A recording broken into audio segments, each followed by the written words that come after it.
In this video, we're going to talk about the file transfer application protocols in the application layer of the TCP/IP protocol suite. So there's two different protocols that we can use. The first one is file transfer protocol, commonly referred to as FTP. And the second one is trivial file transfer protocol, which is refers to as TFTP as the acronym.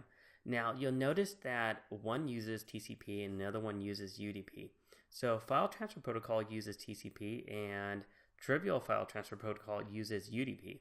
So we're not going to set up a session with TFTP, but with FTP we're going to set up a session with a three-way handshake. And that's going to make a lot more sense when I go through the features between the two. So what's the main goal with FTP and TFTP? Well, the goal is to be able to transfer files back and forth over a network with these protocols, and that's what they do. So their main goal in life is to be able to transfer files between systems, whether it be your laptop and a server or a network device with another network device.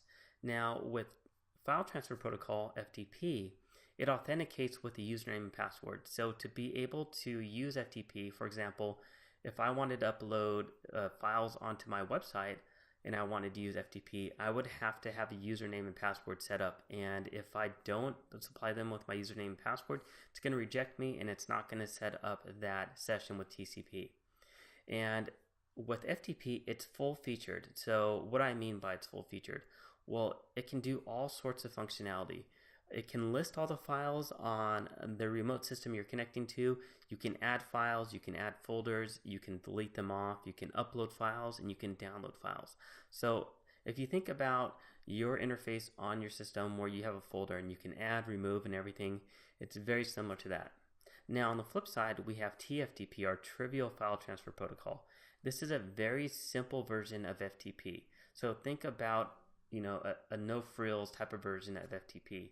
It can only send and receive files. It's not going to be able to browse a directory. It's not going to tell you what's on that directory.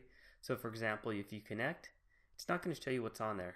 You can only send something, you can only receive something, and there's no authentication. So now let's talk about, well, why would you ever want to use TFTP over FTP? Well, a good example would be a company that's a software company.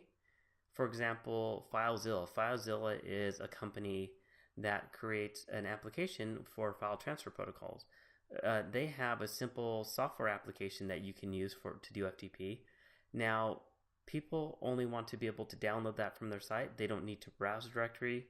The company doesn't want people to browse a directory, so they can set it up where people can download their software with TFTP, where they go to the site and there's a link to an FTP page where there's no authentication to get in, where people can't browse a directory and they can only download that software suite. So that's an example where you'd want to use TFTP because it's very lightweight. Remember when we looked at TCP versus UDP, UDP is very lightweight, so you can set it up for that reason.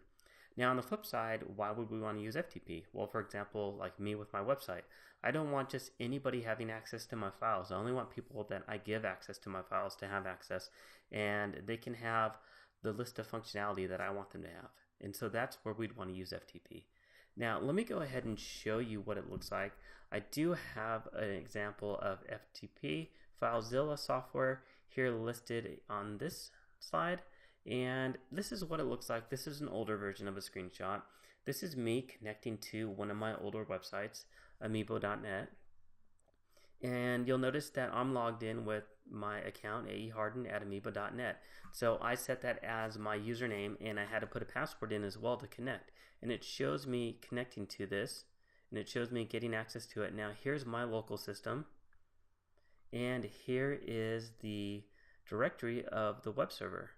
And what I can do is I can drag and drop files back and forth. I can edit the directories. I can do pretty much anything that I would be able to do on my local system because I have full control over this. So FTP softwares, and specifically FileZilla, is a very common software client that you're going to see in a lot of places. And if you're ever interested in checking it out, all you have to do is go to the internet and you just simply go to FileZilla. And let me go ahead and scroll that in over here. You go to FileZilla and you just Google that, filezilla-project.org, and you can download it for free. So if I go to the home page, you can download it right here. And that's it. So that's our quick introduction to using FTP and TFTP and our different protocols that we use for file transfer over the internet or a network.